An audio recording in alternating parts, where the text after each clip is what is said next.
नमस्कार.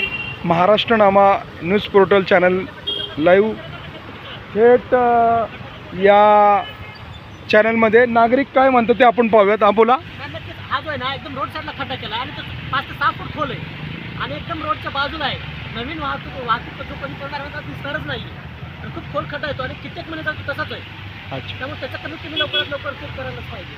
हो, धन्यवाद. नागरिक स्वतःहून सांगतायत की या रोडवर 5 ते 6 फूट खोली उंचीचे असलेले हे खड्डे आहेत.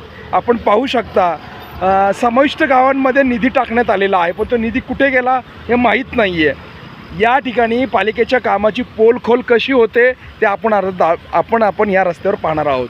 या ठिकाणी हे पावसाळी लाईन टाकली का तर नाही टाकली, कामाचं टेंडर निघालं का तर हो, कामाचं टेंडर निघालेलं आहे.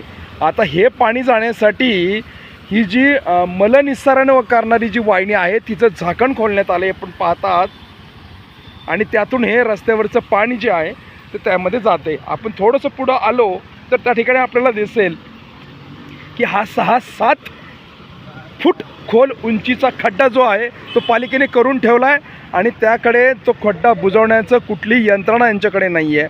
आज काल 2 दिवस झाला हा पाऊस या ठिकाणी मोठ्या प्रमाणात आहे.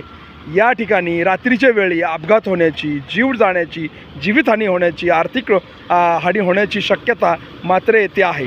पुणे महानगरपालिकेच्या हडपसर क्षेत्रीय कार्यालयाअंतर्गत हा भाग येतो.